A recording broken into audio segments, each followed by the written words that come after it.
Binabati ko po kayo na magandang gabi at pinagpalang gabi. And I hope and I pray na nasa mabuti kang kalalagayan. Ayan, hinihiling ko ngayon na buksan mo ang iyong puso, ang iyong isipan sa word na mapapakinggan mo. At syempre, huwag mo rin kakalimutan na i-share ito sa inyong mga mahal sa buhay, mga kaklase, mga katrabaho, mga kaibigan, para marami pa po ang makapakinig at maabot ng salita ng Diyos. At huwag mo rin kalimutan na mag-engage po sa ating live streaming by commenting sa ating comment box below. At bago pong lahat, magbukas po muna ako sa panalangin. Panginoon, maraming salamat o God sa gabing ito. Patuloy o God naming ikaw pinapasalamatan at dinadakila sa aming mga buhay. Salamat Lord God dahil patuloy mo kaming pinalalakas, Panginoon, ng inyong salita. At dalangin ko, Panginoon, ikaw po yung magsalita para sa akin. Ikaw po yung makita, ikaw po yung maparangalan, ikaw po yung magsalita. Panginoon, ikaw po yung manguna. Dalangin ko lahat, Panginoon, ang lalabas sa aking bibig ay magbigay buhay, Panginoon, sa mga taong nakikinig, Panginoon. Lord, ikaw na po yung manguna, Panginoon, sa mga tao na nagbigay ng kanilang oras at panahon para makinig at manood ng inyong salita. Lord, continue to bless them, O God. In Jesus' name, amen and amen. So, good evening again, everyone. Ayan, at ang pag-uusapan po natin dito ay makikita po sa Ezekiel chapter 37, verse 4 to 6. Ayan. So, babasahin ko po siya sa NIV version. Mamaya babasahin ko naman po siya sa Magandang Balita. Sabi po dito, Then he said to me, ayan, prophesy to these bones and say to them, Dry bones, hear the word of the Lord. This is what the sovereign Lord says to these bones. I will make breath enter you, and you will come to life. I will attach tendons to you and make flesh come upon you and cover you with skin. I will put breath in you and you will come to life. Then you will know that I am the Lord. Sa Tagalog po, sinabi niya sa akin, magpahayag ka sa mga kalansay na ito. Sabihin mo, mga tuyong kalansay, dinggin ninyo ang salita ni Yahweh. Ito ang pinapasabi niya. Bibigyan ko kayo ng hininga at kayo'y mabubuhay. Lalagyan ko kayo ng litid at laman at babaluti ng balat. Bibigyan ko kayo ng hininga at kayo'y mabubuhay. Sa gayon, makikilala ninyong akong si Yahweh. So, praise God sa kanyang salita. May tanong po ako ngayong gabi. Sino po dito ang nakakaranas na parang siya ay nangihina at parang nawawala ng pag-asa sa buhay? Ayan. O kaya naman, sino naman po dito yung may kakilala? Ayan. Sino dito yung may kakilala na punong-puno ng problema, na talaga lumalapit siya sa'yo at kailangan niya ng encouragement? Yan, sobrang discouraged na siya, feeling niya mamamatay na siya spiritually, feeling niya yung buhay niya ay wala ng sense. Sino po dito yung merong ganong kakilala? Ayan, kaya ang title po pala ng aking ituturo ngayong gabi, Speak Life. Ayan, Speak Life. Alam mo ba, yung buhay mo ay instrumento ng Panginoon para mag-speak tayo ng buhay sa mga tao. Ayan. Kung sa tingin mo sa oras na to, buhay na buhay ang buhay mo dahil meron kang Diyos sa iyong buhay, it's about time to speak life and give life to those people around you na kailangan ng buhay. Ayan. Kasi alam ninyo, sa buhay po natin, hindi po mawawala yung dumarating po tayo sa panahon na tayo ay hinang-hina. Yung dumarating tayo sa mga panahon na hindi tayo makahinga dahil sa mga kabilang problema, mga sitwasyon, mga negativism sa paligid natin. Pero ikaw na merong salita ng Panginoon, it's about time to speak life. Ayan, magbigay ka ng buhay. Ang ilabas mo sa iyong bibig ay nagbibigay buhay. Instrumento ng Diyos ang buhay mo para mag-speak ng buhay sa mga taong nasa paligid natin. Ayan, kung ikaw ay malakas sa oras na to, ikaw ay may masigla, kailangan ka ng mga taong nasa paligid mo. Kailangan ka ng kaibigan mo, kailangan ka ng katrabaho mo, kailangan ka ng pamilya mo, kailangan ka ng kahit sino. So, speak life. Ito ay utos ni Yahweh kay Ezekiel. Kasi na mga that time, di ba, mga kalansay. Yan, alam nyo ba, tayo ay isang kalansay kapag wala tayong kabuhay-buhay. Kapag wala po ang Espiritu ng Panginoon po sa ating mga buhay, tayo ay parang isang kalansay na walang kagana-gana. Parang wala lang. Ayan. Hindi ka attractive dahil yung buhay mo ay punong-puno ng kalungkutan. Pero alam mo, kung ikaw ay masigla sa oras na to, punong-puno ka ng Espiritu ng Panginoon, speak life. Pero kung ikaw naman ay nakakaranas na parang hindi ka naman ganun, hindi ka naman masigla, yung Espiritu ng Panginoon sa iyo ay mahina, it's about time naman na bumalik tayo sa Panginoon para makapagbigay tayo ng life or ng buhay sa mga taong nasa paligid natin. Sabi dito, how to speak life to others. Number 1, I have only 2 points. Yan. How to speak life to others. Number 1, share the Word of God. Ayan, share the Word of God. Only the Word of God can give life to everyone or to anyone. Walang ibang makakapagbigay ng buhay sa atin, kundi ang salita ng Diyos. Dahil ito ang hiningahan ng ating Panginoon. Ito ang hiningahan ng banal na Espiritu, ang salita ng Diyos. Kaya nga sabi sa kanyang salita sa John chapter 6 verse 63, the Spirit gives life, the flesh counts for nothing. The words I have spoken to you, they are full of the Spirit and life. Sa Tagalog, ang Espiritong nagbibigay buhay, hindi ito magagawa ng laman. Ang mga salitang sinabi ko sa inyo ay Espiritu at ito ang nagbibigay buhay. Kaya ang salita ng Diyos ang kayang magbigay ng kagalakan, ang salita ng Diyos ang kayang magbigay ng buhay, ang salita ng Diyos ang kayang magbigay ng kalayaan, ang salita ng Diyos ang kayang magpatibay sa atin. Kaya kung gusto mo mag-speak ng buhay sa mga tao, share the Word of God. Okay yun na nagsasalita tayo ng mga positive words. Pero iba pa rin kapag ang sinasalita ng ating bibig, iba pa rin kapag ang sinishare natin, iba pa rin kapag ang ginagamit natin sa ating buhay para mag-encourage ng mga tao ay ang salita ng Diyos. Dahil ang salita ng Diyos, ito ay totoo. Ang salita ng Diyos, ito ang totoo sa ating buhay. Ang salita ng Diyos, ang hindi nagbabago noon, ngayon at kailanman. At ang salita ng Diyos, ito ang ating mapapanaligan. At ang salita ng Diyos, ito ang hiningahan ng banal na Espiritu. Kaya every time na nakakarinig ang mga tao, ay nagkakaroon sila ng buhay. Nabibigyan sila ulit ng pag-asa. Nagkakaroon sila ng kagalakan sa kanilang mga puso. Ayan. Iba ang nagagawa ng salita ng Diyos. Kaya kung gusto mong ma-encourage sa mga taong nasa paligid mo, gusto mo magkaroon ka ng ambag sa buhay ng mga taong nasa paligid mo, kung gusto mong makatulong sa mga tao, share the Word of God. Kasi kung hindi salita ng Diyos ang sasabihin natin, baliwala ang lalabas sa ating bibig. Mapapagod lang po tayo.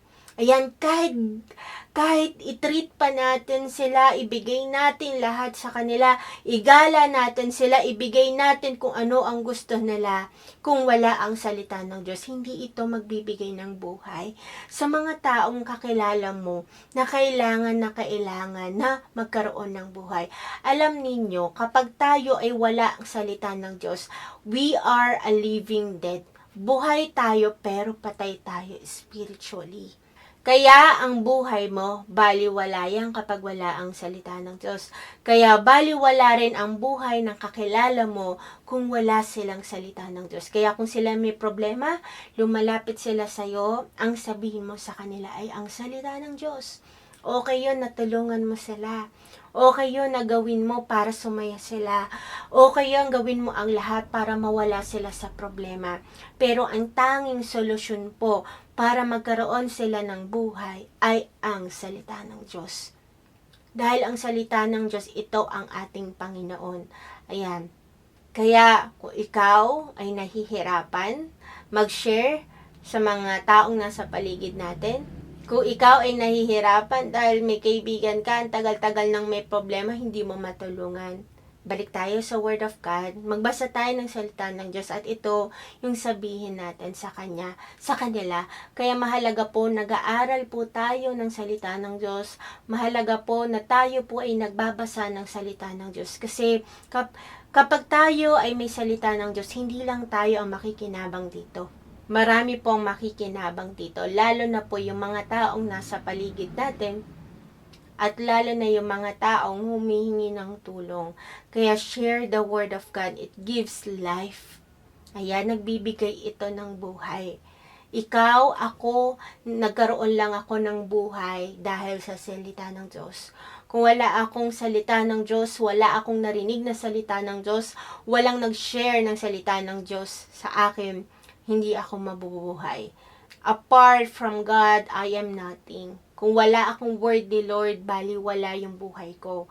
Kahit ano pang marating ko, kahit magkaroon pa ako ng mga ganito, pero kung wala ang salita ng Diyos sa buhay ko, baliwala lang. Kaya share the Word of God.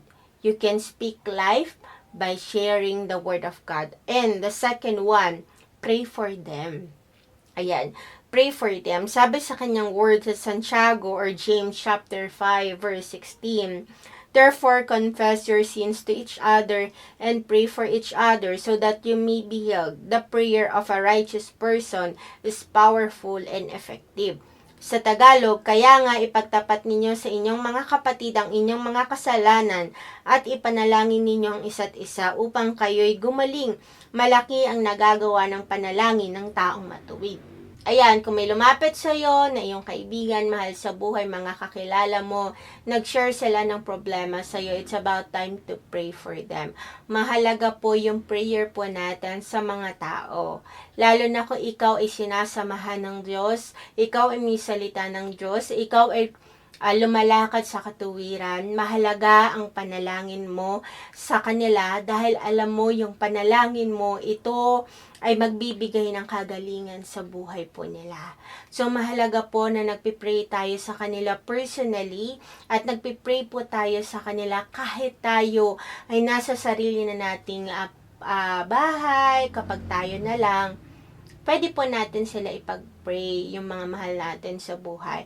Pero mas maganda rin po kung mismo kapag sila ay lumapit sila sa atin, may sinabi sila sa atin, nag-open up sila sa atin, huwag kang mahiya na ipag-pray sila. Alam niyo kapag nakakarinig ang isang tao na pinagpipray siya, yung presence ni Lord bumababa. Lumalakas yung presensya ng Panginoon. Kaya yung prayer mo, ito yung nagbibigay buhay sa kanila. Nagmamanifest yung mga words na sinasabi mo sa prayer. Dahil gusto ng ating Panginoon na tayo ay nananalangin. Hindi lang po tayo nananalangin para sa sarili natin, kundi nananalangin din po tayo para sa ibang tao. Alam niyo po yun, kasi ang prayer po hindi lang para ma-request natin kay Lord yung gusto natin na pang sarili. Binigyan tayo ni Lord ng privilege to pray for other people naman. Para ang makikinabang din po ng prayer po natin, yung mga ibang tao po na nasa paligid po natin. Kaya maganda po na tuloy-tuloy po yung pananalangin po natin. Kaya kapag mayroon pong lumapit sa atin, huwag kang mahiyang ipag-pray sila. Ayan, pray together. Maganda po yung naririnig po nila, yung panalangin mo sa kanila. Nagbibigay ito ng healing, nagbibigay ito ng encouragement, nagbibigay ito ng lakas sa kanila. Pwede kayong maghawak kamay, kung pares kayo babae sa babae, maghawak kayo ng kamay, pag-pray mo siya. Tanungin mo kung ano yung gusto niya. Ano yung kailangan mo, ano yung kailangan niya na ipag-pray mo sa buhay niya, then pray. I-practice natin yan kasi yung prayer na yan napakahalaga. Hindi mo alam yung prayer na yan. Patuloy yan na nagbibigay sa buhay ng mga taong nasa paligid natin. Kaya huwag tayong magdamot na ipanalangin hindi lang ang ating mga pamilya, hindi lang yung mga malalapit sa atin, pati kung sino yung mga taong lumalapit sa atin na kailangan ng panalangin po natin. So, pray for them. Kapag nagpe-pray ka, you speak life. 'Di ba? Kaya nga, speak nagsasalita ka when you pray, hindi mo siya itatago sa sarili mo, kundi ipaparinig mo sa kanila. At ito ay nagbibigay ng buhay sa kanilang mga buhay. Kaya, patuloy tayong manalangin. Okay? So, continue to speak life by sharing the Word of God, by praying for them. Ayan. Gawin po natin yan. Gawin po natin yan. Magkaroon po tayo ng malasakit sa mga taong kakilala po natin, sa mga tao na mga nakapaligid po sa atin. They need us, diba? Hindi naman sa pagmamalaki yun, pero God called us, ayan, para sa mga taong hindi pa nakakakilala sa Kanya. God created us para din po sa ibang tao na kailangan matutunan po natin at talagang mailagay po natin sa ating puso na magkaroon tayo ng care for other people. Kung ikaw ay may nakikita na malungkot kahit hindi mo ganun ka-close, diba? Kung ikaw ay may nakikita na parang yung buhay niya ay patapon na, it's about time to share the Word of God to them and to pray for them. Diba? Magkaroon tayo ng compassion sa kanila like nang ginawa ng Lord sa atin. Dapat yung pinaka-purpose po ng buhay natin is to share the Word of God and to pray for lost soul. Yan, pag-pray po natin sila. Tuloy-tuloy lang po yung pag-share natin. Huwag tayong mahiya. Yan, huwag tayong mahiya na i-share natin si Lord sa buhay nila. Kasi alam mo, kapag ikaw ay nahihiyang i-share ang gospel ni Lord, ikaw ay nahihiya na ipanalangin sila, marami po ang lalong nawawala sa Panginoon. Marami po ang namamatay spiritually. Marami po ang nawawala sa tamang daan. Kaya napakahalaga na araw-araw, hindi lang sa gusto mo lang, kundi araw-araw, nagsishare tayo ng Word of God, nagpipray tayo. Dapat yung mindset natin, everyday ina-ask natin si Lord, Lord, sino ba yung tao na kailangan kong share ng Word mo? Sino ba yung tao na kailangan na ipag-pray ko? Lord, sino ba yung tao na kailangan ako na madadala ko patungo po sa inyo? Diba? Para yung buhay natin maging maganda. Para yung buhay natin maging useful and productive. Kaya wag mong sasayangin yung buhay mo. We need to speak life. Yan, speak life. Ayan, speak life. Yan, mag-confess ka na mabubuting bagay sa mga tao. Ayan, lagi tayo magsalita ng magaganda sa ating bibig para sa mga tao.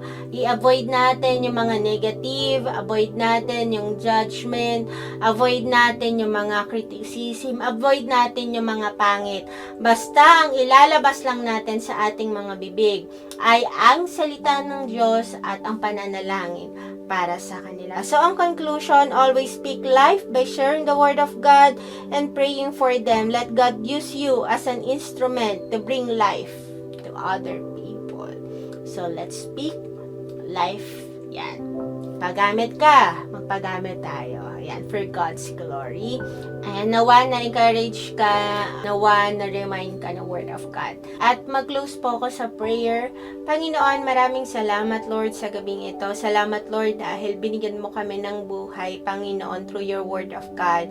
Kaya, Lord, ilagay mo sa puso po namin na patuloy kaming magpagamit, Panginoon, para sa mga taong hindi pa po nakakakilala sa inyo, O God. Lord, alisin mo yung mga hiya po namin, yung mga pride namin, Panginoon, para hindi po namin ma-share ang yung Word of God at para hindi po namin sila maipag-pray, O God. Lord, continue to use our life for your people and higit sa lahat for your glory and honor lamang, Panginoon. Lord, maraming salamat sa gabing ito at I pray sa lahat ng mga nanghihina, patuloy mo silang palakasin, sa lahat ng mga nadi-discourage, Lord, continue to encourage them, O God. Sa lahat ng mga nawawala ng faith, Lord, puniin mo sila ng pananampalataya, Panginoon. At Lord, sa nawawala ng buhay, Panginoon, bigyan mo sila ng buhay, Panginoon. Especially ang kanilang kanilang mga spiritual life, O God. Lord, maraming salamat sa iyong word na patuloy na nagpapalakas po sa amin at nagpapaalala. To God be the glory. In Jesus' name, amen and amen.